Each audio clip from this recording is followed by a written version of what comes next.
¿Qué tal? Muy buenos días, estudiantes del Colegio Miguel Grau. Bienvenido al curso de Historia del Perú con su profesor Richard. Vamos a empezar con el primer tema del mes de julio. Ya es el primer tema del mes de julio.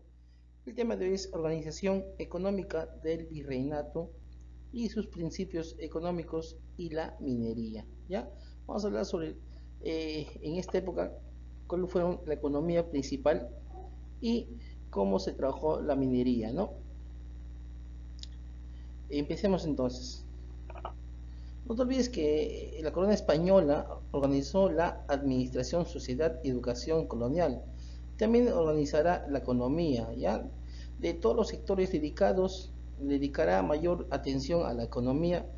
Recuerda que la economía es importante para España, ¿ya? El Perú, es un país donde podía encontrarse lo que es la minería, ya sea el oro, la plata, ¿ya?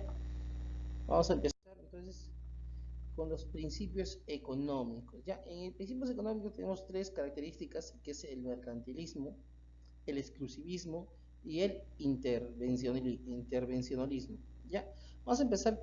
¿Qué trata? ¿Qué quiere decir el mercantilismo? Ya, el mercantilismo, eso sucede en el siglo XVI hasta el siglo XVII, en lo cual establecía en las riquezas de un reino basaba en la acumulación de metales preciosos, ¿no? Como el oro, la plata.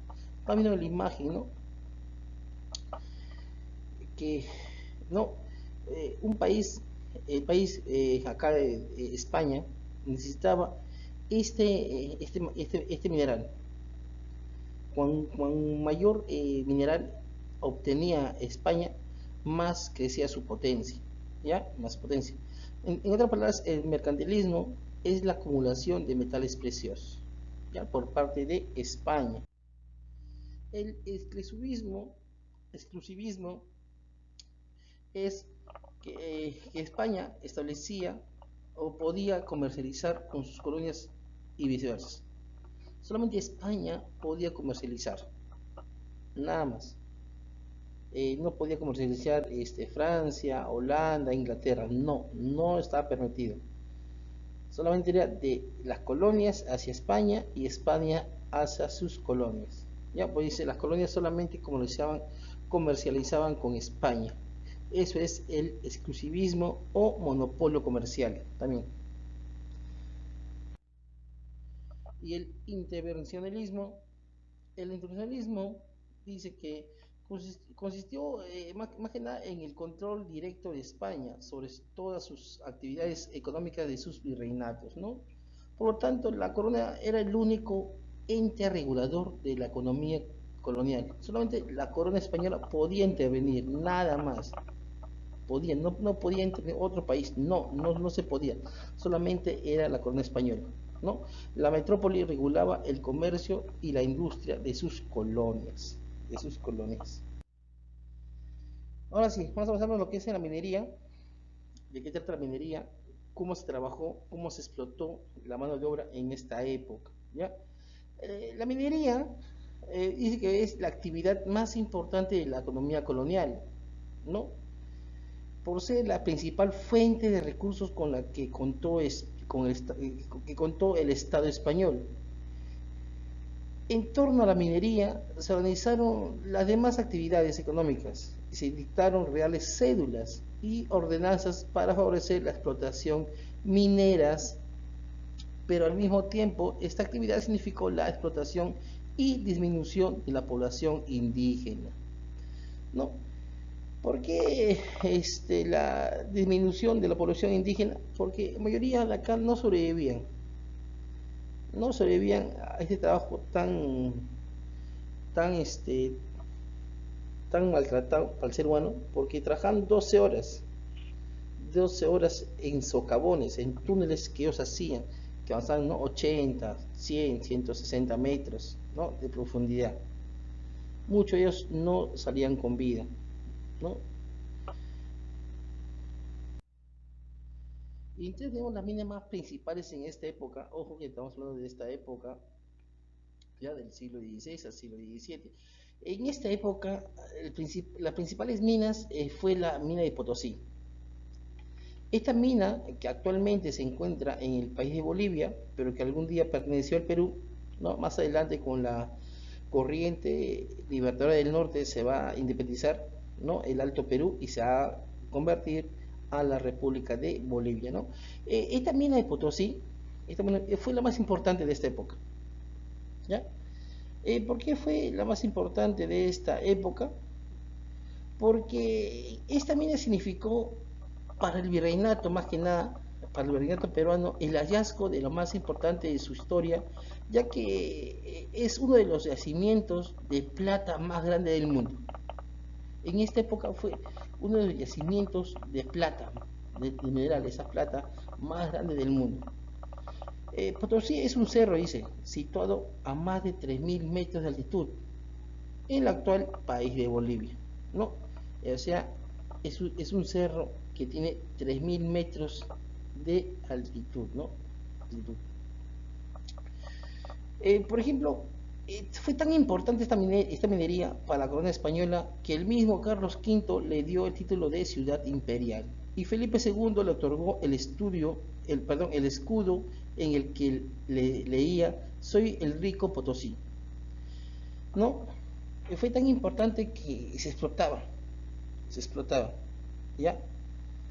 Además, se llegó a poblar la población con una ciudad europea, una población de 120.000 habitantes, ¿no?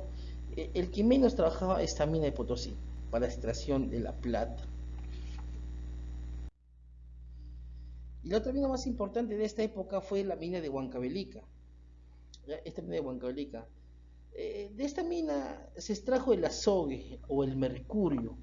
Este va a ser un mineral muy importante de esta época, porque gracias al mercurio se va a poder purificar lo que es la plata, el oro, ¿no? ¿No? Y esto se llama la purificación o el amalgama. También se conocía la existencia de yacimientos de mercurio o azogue en el territorio peruano, pero no fue hasta 1564 que se descubrió en el gran yacimiento de Huancavelica. No te olvides que eh, la mayor mina de plata fue Potosí, y ahora la mina de mayor extracción del mercurio que queda en Huancavelica. ¿Ya? También existieron otras minas en el Bernato. Se explotó otras minas, ¿no? Como Castro Virreina, que queda en Huancavelica también, el Huantajaya en Tarapacá, el Cerro de Pasco en Hualjajoy, que es en Cajamarca. Y por lo tanto, el virrey Toledo decía con entusiasmo que el Cerro de Potosí y el Cerro de Huancavelica sería el matrimonio más grande del mundo, ¿no? ¿Por qué? Porque se extraía la mayor riqueza del Perú, ¿no? La extracción de la plata. ¿Cómo se extraía la plata en esta época? Dice que en el principio del trabajo minero se siguió aplicando la técnica desarrollada por antiguos peruanos, lo cual consistía en extraer el mineral de los socavones, ¿no? Ellos, mirando la imagen de la izquierda, ellos hacían socavones, profundo túneles para la extracción de la plata, ¿no? Y luego era fundido y purificado en las guaylas, que estamos acá en la mano derecha, que fue rudimentario, esto fue rudimentario, se le colocaba en la cima del cerro, se le ponía bastante carbón o leña y con la ayuda del viento ¿no? Se podía extraer lo que es la plata o el oro, ¿no? Pero esta era una técnica muy rudimentaria, muy rudimentaria. Por lo tanto, en el año 1500, en 1556, en el virreinato mexicano, se inventara, se va a inventar el sistema de amalgamación, que luego será introducido al virreinato peruano unos años después, ¿no? En 1570. Ahora vamos a ver qué trata el sistema de amalgamación, ¿ya? Con el descubrimiento de la mina de azogue de Huancavelica y la introducción del sistema de amalgama, la minería del virreinato peruano va a entrar en una segunda etapa de la mayor apogeo. ¿Por qué?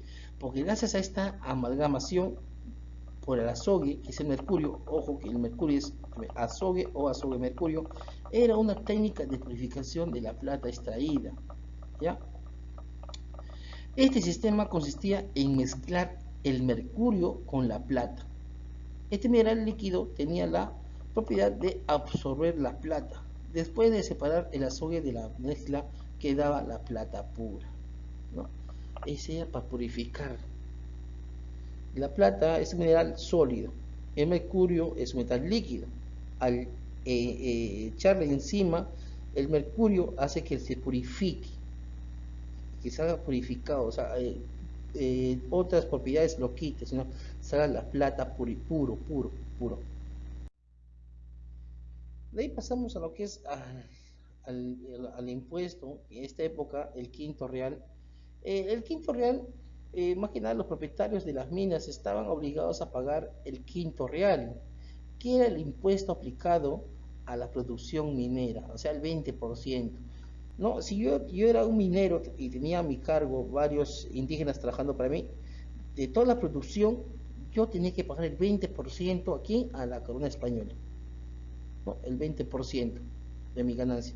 Por ejemplo, si ganaba 1.000 soles, ¿no? 1.000 soles al mes, el 20% se iba para la corona española, ¿no? O sea, los 200 soles se iba para la corona, ¿ya? Es el quinto real. La mita minera. Ojo que en esta mita minera lo va a implantar este virrey Toledo, ¿no? Francisco de Toledo. Él va a implantar esta mita minera. ¿Ya? ¿Ya? ¿En qué consistía esta mita minera? Esta mita minera fue la más de su mano, la más, el trabajo más forzoso, ¿no? Que uno podía obtener. Como yo acabo de recalcar, ahí varias personas morían, más que nada los indígenas, ¿ya?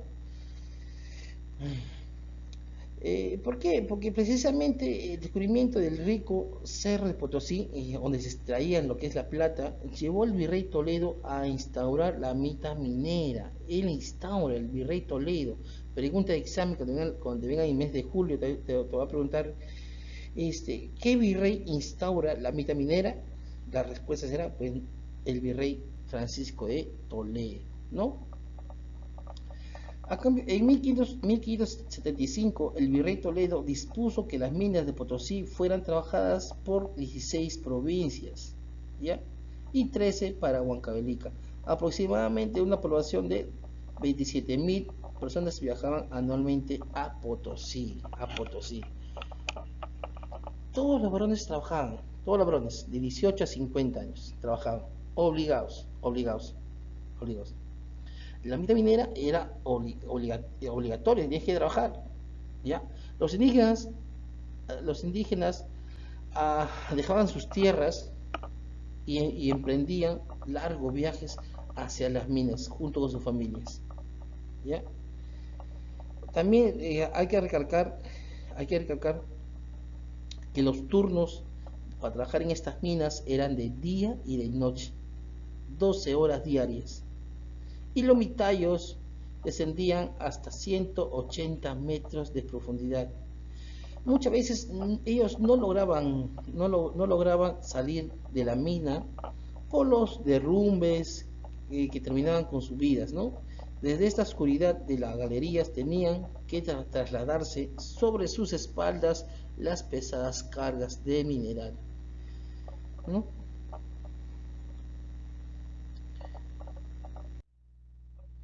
Y pasamos a la crisis minera.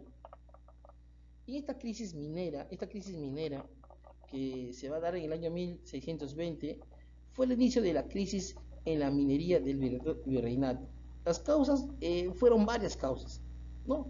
Entre ellas, los frecuentes derrumbes e inundaciones de las minas, la disminución del número de trabajadores e indios en las minas, porque morían, cientos o decenas de personas morían, pues se comenzaba a disminuir la reducción de las provisiones de la soya. Y además también se sustituyó algunos bienes importados de España por artículos locales, ¿no? Por artículos locales ya. Esto fue las causas por qué entró en crisis la minería, ¿no? Entonces la población del virreinato redujo su consumo de productos importados de España, no querían ya consumir de España. Entonces los instituyeron por productos locales, ¿no? Lo que favorecieron el sector manufacturero, ¿no? Hay que recalcar, joven, lamentablemente en esta época el que más padecía eran los indígenas, ¿no? Los varones. Muchos historiadores como Jorge Basadre, ellos señalan en su libro que muchas mamás, si su hijo nacía varón, la única forma de que no vaya a trabajar a la mina era rompiéndole el brazo o la pierna. Era la única forma. Era la única forma porque era un requisito que el varón no pudiera ir porque es lisiado, ¿no? O incluso llegaron hasta un extremo de asesinar o darle muerte, ¿no? Al hijo, al bebé, ¿no? Porque no soportaban ver sufrir a sus hijos en las minas, ¿no?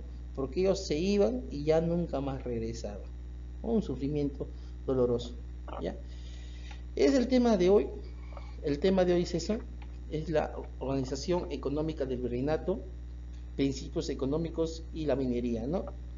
Todo lo que se sucedió en esta época del siglo XVI al siglo XVII. ¿Ya?